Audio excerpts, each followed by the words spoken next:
फजर का वक़्त शुरू होने से पहले-पहले आप सहरी कर सकते हैं।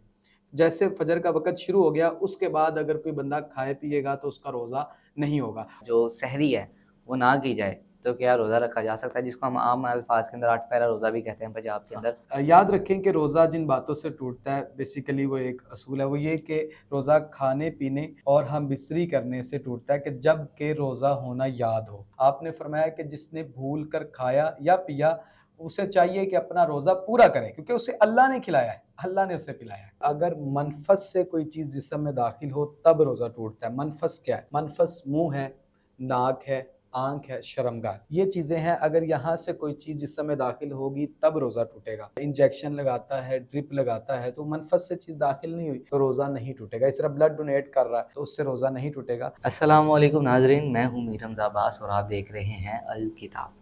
नाज़रीन, आज हमारे पास जो पॉडकास्ट के लिए गेस्ट मौजूद हैं वो एक इस्लामिक स्कॉलर हैं, एहसान अहमद अल-मदनी साहब। जैसा कि आप सबको पता है कि रमज़ान मुबारक का बाबरकत महीना है और इस माह रमज़ान में रोज़े फ़र्ज़ हैं और रोज़ों के बारे में हमें नॉलेज भी चाहिए कि किस हालत में टूटता है और किस हालत में रखा जाना जो है वो लाज़िम है। तो इसी हवाले से जो हमारे साथ आज के गेस्ट मौजूद हैं, एहसान अहमद अल-मदनी साहब। सर, बहुत-बहुत शुक्रिया आपका कि आपने अपना कीमती वक़्त निकाला। कैसे हैं आप?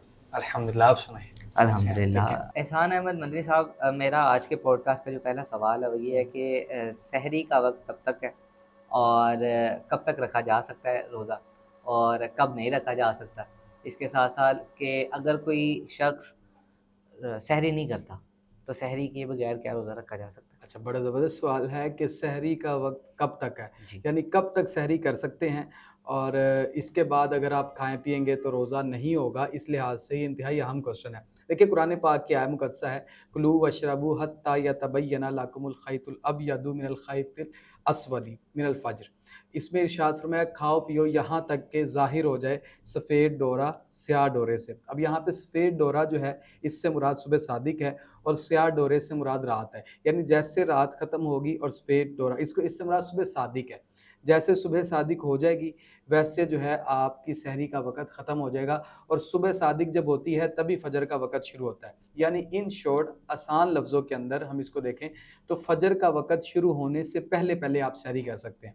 जैसे फ़जर का वक़्त शुरू हो गया उसके बाद अगर कोई बंदा खाए पिएगा तो उसका रोज़ा नहीं होगा। और यहाँ पर एक इंतहाई अहम ये भी बात है इसी के साथ ज़िम्नन कि सहरी का वक़्त ख़त्म होने के बाद जब फ़जर का वक़्त शुरू हुआ, उसके बाद अज़ान दी जाती है। जी। अगर कोई बंदा उस वक़्त से पहले अज़ान दे देगा, उसकी अज़ान ही नहीं होगी।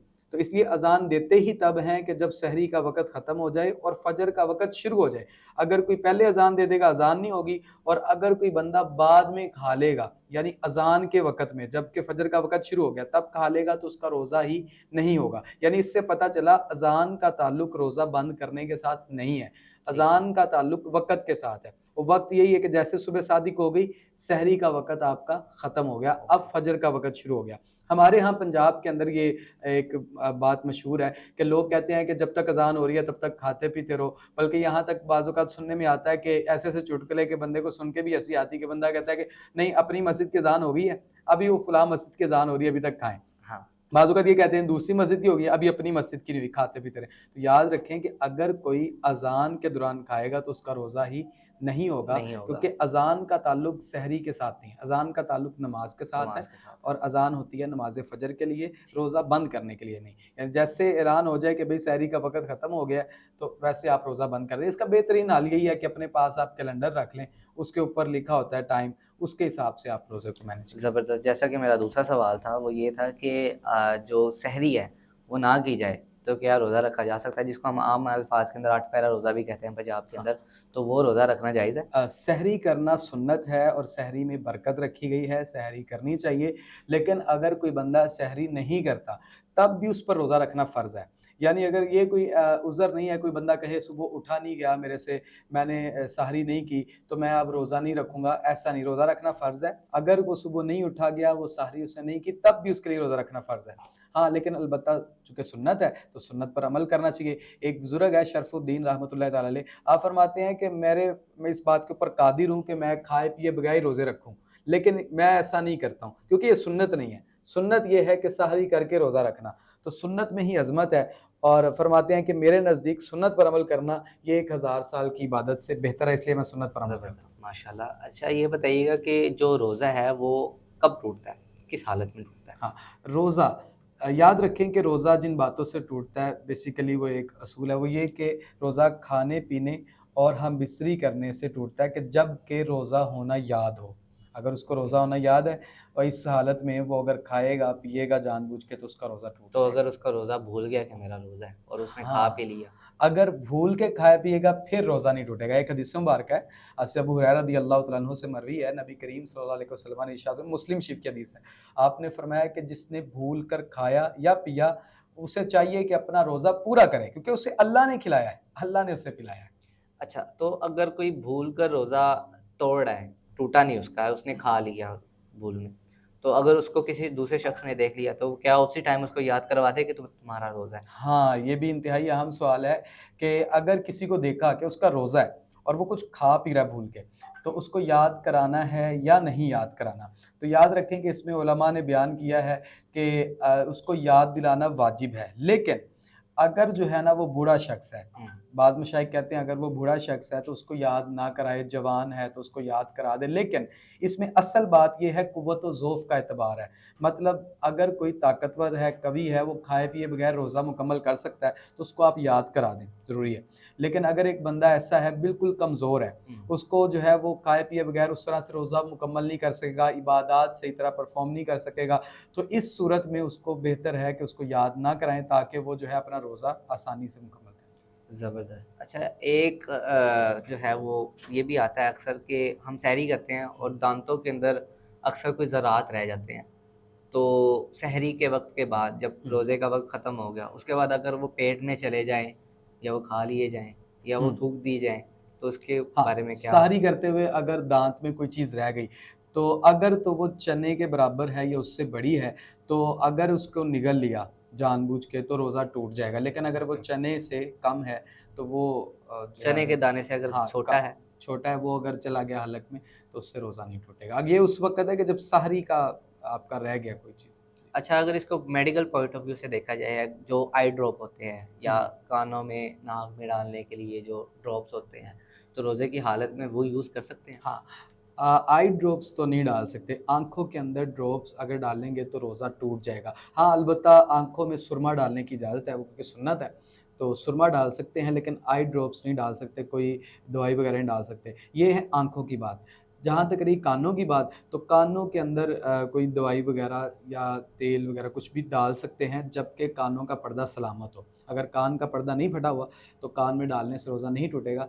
लेकिन अगर जो है ना वो कान का पर्दा फटा हुआ है फिर कान में डालने से भी टूट जाएगा। अच्छा रोज़े की हालत में बाल, नाख़ून कटवाना जायज़ है, नहीं जायज़? अगर कटवा लिए जाएँ तो हुँ। रोज़ा टूटता तो नहीं है? रोज़े की हालत में बाल कटवाने में, नाख़ून काटने में कोई हर्ज नहीं है और कटवा सकते हैं। रोज़े पे कोई असर नहीं और पड़ेगा। इसके साथ अगर रोज़े की हालत में किसी का मुँह से खून निकल आए या दाँत हुँ, के अंदर से खून निकल आए, तो हुँ। उस हालत के अंदर जो है वो रोज़ा टूटता है या नहीं टूटता? हाँ, अगर दाँत से खून निकल आया, मुँह से खून निकल आया, तो अगर तो वो जो खून है, वो थूक के ऊपर गालिब है और वो जो है ना, वो थूक वो निगल गया, मतलब वो थूक अंदर ले गया और वो थूक जो है वो खून जो है वो गालिब था, थूक का रंग भी जो है वो सुर्ख़ी माइल था और जो है ना उसको टेस्ट भी महसूस हुआ है। इस सूरत में उसका रोज़ा टूट जाएगा। लेकिन अगर वो थूक पे गालिब नहीं था, उसका टेस्ट भी उसे महसूस नहीं हुआ, हलक में चला भी जाता, उससे रोज़ा नहीं टूटेगा।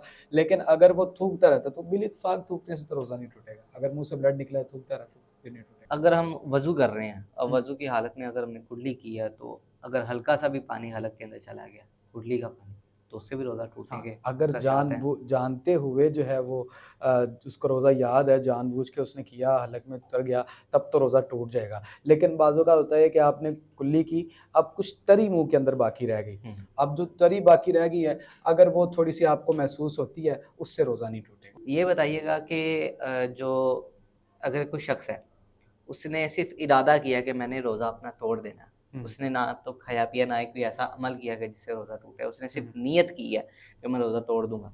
तो आया कि उसकी नियत से उसका रोज़ा टूट जाएगा? हुँ, अगर सिर्फ़ नियत की है और अभी उससे तोड़ा नहीं है, तो नियत करने से नहीं टूटेगा। जैसे अगर कोई बंदा नियत कर ले नमाज के अंदर ही कि मैं कलाम करूँगा, तो जब तक वो नमाज में कलाम ना करे, मतलब किसी से बात ना करे, तब तक उसकी नमाज ही टूटेगी। जब वो बात करेगा तभी टूटेगी। इसी तरह सिर्फ नियत की है उसने, तो नियत से नहीं टूटेगा जब तक वो कोई ऐसी चीज़ ना पाई जाए जिससे रोज़ा टूट जाता है।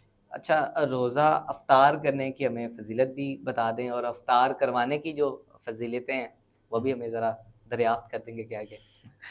नबी करीम सल्लल्लाहु अलैहि वसल्लम की हदीस मुबारक है कि जिसने किसी को खाने या पानी के ज़रिए से इफ़्तार कराया, तो अल्लाह तबारक व तआला के जो फ़रिश्ते हैं, वो इसके लिए सारा रमज़ान जो है दुआएँ करते रहते हैं, और जिब्रील अमीन इसके लिए बतौर ख़ास शब कदर में दुआ करते हैं। माशाल्लाह, अगर इतनी ही फ़ज़ीलत है, तो आप कब करवा रहे हैं अफ्तारी? जी, इंशाअल्लाह ज़रूर हम अभी ये फ़ज़ीलत हासिल करेंगे, लेकिन ये तो चले खाने की फ़ज़ीलत जी, है, जी। यहाँ तक बयान किया कि अगर कोई पानी भी पिला दे, जी, जी। सिर्फ़ पानी के ज़रिए से इफ़्तार कराए, तो उसकी फ़ज़ीलत है कि अल्लाह तबारक व माशाल्लाह, तआला उसे हौज़े कौसर से पानी पिलाएगा। अ, ऐसा वो पानी होगा कि इसके बाद जन्नत माशाल्लाह, में जाने तक इसको प्यास नहीं लगेगी। माशाल्लाह, लेकिन माशाल्लाह। सिर्फ़ पानी से नहीं इफ़्तार कराएँगे, अब खिलाएँगे भी इंशाअल्लाह। ज़बरदस्त, इंशाल्लाह। अच्छा, हाफ़िज़ साहब ये बताइएगा कि जो रोज़े की हालत में अगर किसी को गुस्ल वाजिब हो जाए, हुँ। तो गुस्ल वाजिब होने से उसका रोज़ा टूटता है या नहीं टूटता? हाँ, रोज़े की हालत में अगर एहतिलाम हो गया, तो इस सूरत में तो रोज़ा नहीं टूटता। मतलब ये कि वो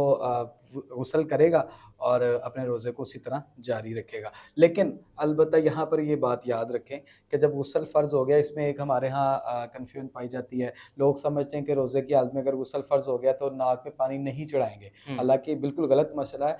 असल ये है कि नाक में पानी चढ़ाना फ़र्ज़ है। नाक में पानी चढ़ाएँगे, लेकिन इतना नहीं चढ़ाएँगे कि वो हलक में उतर जाए। उतर जाए, मुख्तसरन ये कि अगर गुस्ल फ़र्ज़ हो गया तो उससे रोज़ा नहीं टूटेगा। ठीक है। और नाक में पानी चढ़ाने से याद आया, अगर हम वज़ू करते हुए नाक में पानी चढ़ाएँ, अब वज़ू तो करते हुए तो चढ़ाएँगे ही, वो इस्तिंशाक बोलते हैं नाक में पानी चढ़ाने को, वो सुन्नत मुअक्कदा है वज़ू करते हुए भी। अगर कोई आदतन ये छोड़ता है, उसको हुँ। गुनाह मिलेगा।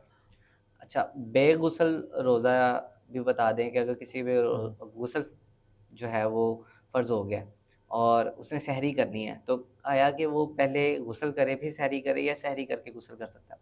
बेहतर तो ये कि वो पहले गुस्ल करे, उसके बाद जो है वो सहरी करे, लेकिन बगैर गुस्ल के भी वो सहरी कर सकता है। अच्छा, यहाँ तक फुक़हा ने लिखा है कि अगर जो है एक बंदा बेगुसला है और उसने बेगुसल ही सहरी कर ली, रोज़ा रख लिया, सारा दिन उसने गुस्ल नहीं किया, उसका रोज़ा हो जाएगा। लेकिन अलबत्ता उसकी वजह से जो उसने नमाज़ें छोड़ी हैं, हुँ, नमाज़ें उसने कज़ा की हैं, उसका उसे गुनाह मिलेगा। उसका असर यानी बेगुसल रोज़ा हो जाएगा, लेकिन अलबत्ता ये कि उसका वो नमाज़ें जो छोड़ी हैं, और वैसे भी बेगुसला रहना ही चाहिए। अबू दाऊद शरीफ की हदीस मुबारक है कि जिस घर में जुनबी शख्स होता है या जिस पर गुस्ल फ़र्ज़ है, उस घर में रहमत के फ़रिश्ते नहीं आते। अल्लाहु तख़ीर नहीं अकबर, करनी चाहिए, अल्लाहु जब अकबर, गुस्ल फ़र्ज़ हो गया तो उसको कर लेना चाहिए। कर लेना चाहिए। अच्छा, रोज़े की हालत में मसवाक करने के हवाले से क्या हुक्म है कि हुँ। मसवाक कर लेनी चाहिए या नहीं? बिल्कुल। तिरमिज़ी शरीफ की हदीस मुबारक है, आमिर बिन रबिया रज़ियल्लाहु तआला अन्हु, आप फरमाते हैं कि मैंने रसूलुल्लाह को बारहा देखा है कि आप रोज़े की हालत में मिसवाक किया करते थे। यानी एक तो है मिसवाक करना सुन्नत है, दूसरा रोज़े की हालत में मिसवाक करना ये अलग से सुन्नत है। अलग से सुन्नत मतलब है, माशाल्लाह। ये सुन्नत है, बिल्कुल करनी चाहिए, रोज़े की हालत में मिसवाक करें। लेकिन जहाँ तक बात रही टूथब्रश वगैरह की, तो वो नहीं कर सकते। वो नहीं कर मतलब सकते, जो है ना वो वो ममनू है। ब्रश वगैरह नहीं कर सकते, लेकिन जो है वो मिसवाक कर सकते हैं। अच्छा, रोज़े की हालत में वेप, पॉड्स या फिर सिगरेट पी हुँ। सकते हैं या नहीं पी सकते? ये यूथ के हवाले से आपने उनकी नुमाइंदगी करते हुए सवाल किया है। अगर मतलब कोई पोड या वेप वगैरह पीता है, तो अपने ज़हन के मुताबिक ये सोचता है कि भई मैं तो हलक तक लेकर ही नहीं जा रहा हूँ, मैं तो मुँह में रख रहा हूँ। जी, इस सूरत में भी उसका रोज़ा टूट जाएगा। अच्छा, रोज़े की हालत में ना सिगरेट नोशी कर सकते हैं, ना ही आप वेप, पोड वगैरह इस तरह की जो चीज़ें हैं वो इस्तेमाल नहीं कर सकते। इस्तेमाल नहीं कर सकते। अच्छा, अगर मैं ये पूछूँ कि हम रोज़े की हालत के अंदर ब्लड डोनेट कर सकते हैं? हाँ, ब्लड डोनेट कर सकते हैं। यहाँ पर ना मैं एक असूल आपको बयान कर देता हूँ, वो अगर आप याद रखेंगे तो उससे जो है वो आपके काफ़ी ज़्यादा मसाइल हल हो जाएँगे। वो ये कि अगर मनफ़स से कोई चीज़ जिस्म में दाखिल हो तब रोज़ा टूटता है। मनफ़स क्या है? मनफ़स मुँह है, नाक है, आँख है, शर्मगाह है। ये चीज़ें हैं, अगर यहाँ से कोई चीज़ जिस्म में दाखिल होगी तब रोज़ा टूटेगा। अगर इसके अलावा कान से, जैसे मैंने आपको बताया था, रोज़ा नहीं, नहीं क्योंकि कान टूटता। मनफ़स नहीं है। इसी तरह अगर कोई इंजेक्शन लगाता है, ड्रिप लगाता है, तो मनफ़स से चीज़ दाखिल नहीं हुई, तो रोज़ा नहीं टूटेगा। इस तरह ब्लड डोनेट कर रहा है, तो उससे रोज़ा नहीं टूटेगा। इसमें कुछ उलमा हैं कि जो इसमें कहते हैं कि बचना चाहिए, लेकिन ये कि जमहूर का यही है कि उससे रोज़ा नहीं टूटेगा। मतलब अगर आप रोज़े की हालत में हैं और रोज़े की हालत में आपकी तबीयत ख़राब हुई, डॉक्टर ने आपको हुँ। इंजेक्शन या फिर ड्रिप लगा दी तो आपका रोज़ा नहीं टूटेगा। हाँ, रोज़ा नहीं टूटेगा, रोज़े पे कोई असर नहीं आएगा। अगर रोज़े की हालत में एक्सीडेंट हो जाए और हुँ, जिस्म के किसी हिस्से से ब्लड निकल आए हुँ, और ऊपर पायोडीन या इस तरह का मेडिकल हुँ। जो है ट्रीटमेंट किया जाए, तो उस हालत के अंदर रोज़ा टूट सकता है? नहीं, वहाँ भी रोज़ा नहीं टूटेगा। वहाँ पे भी रोज़ा नहीं जी। टूटता। ठीक। तो बहुत शुक्रिया आपका। आपने हमारे जो बहुत से सवालात थे, उनका बेहतर जो है वो कुरान और हदीस की रोशनी के अंदर जवाब दिया।